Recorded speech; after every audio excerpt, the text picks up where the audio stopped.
tell us about your most memorable deadline day experience as an owner. Oh, Chris, if he'll tell you anything, I hated them. I avoided them like the plague. I tended to go away, hide, and find myself somewhere in Marbella avoiding the calls from errant football managers demanding me to spend money. That said, give us your most memorable moment. You've had a few.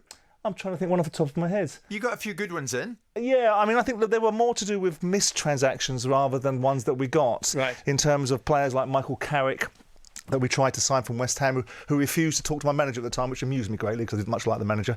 But no, I wasn't. Chris, honestly, it was one of those times. The summer transfer window, loved it because it's full of optimism. You're building towards a season. You've got this enthusiasm. There's things coming afoot. In January, you're thinking, Christ almighty, I'm in trouble here.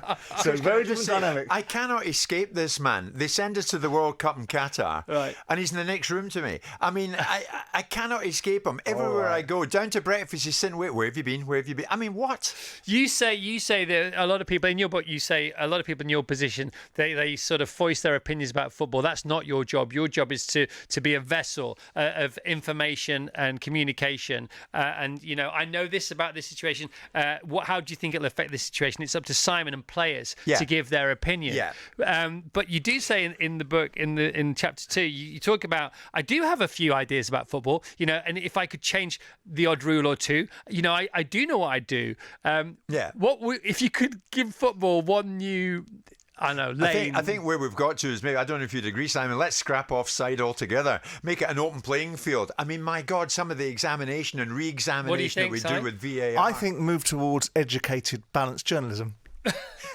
Different take on it, perhaps. But what about if you could add more drama onto the pitch? What would you do? Oh no, I think we've got it. Yeah. I mean, if you look at the media side of things, they would like more access, or we, I suppose, given the fact I occupy some space in it, would like more access into different areas where you can find out more information in the dressing room at half times. I, as a former owner, loathe that sort of stuff because I think it's no one else's business besides what's going on in there. Yeah.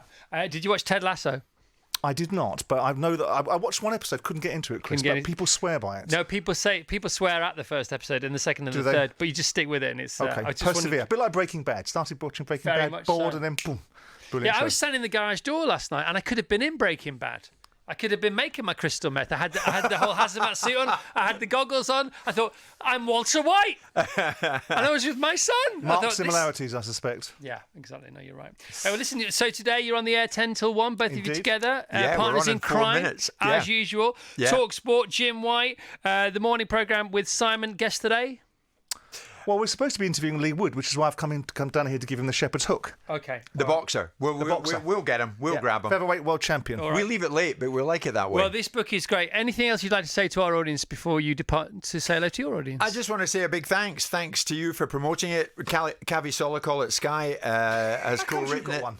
I've been asking one for weeks. I got your copy as well, mate. Good lad. Yeah, Chris, thank you for reading it. Thank you for being so well versed before we did this. And as for Simon's book, it is very good for a short leg in the kitchen table. I didn't know you. Simon, why haven't you been on our show talking about your book? It's a bestseller, Chris. I tend not need to promote those sort of things. They fly with their own 99 cents in bargain books. All right, mate. Have a great show, you two. Cheers. Always on fire. Always on fire. Jordan and White.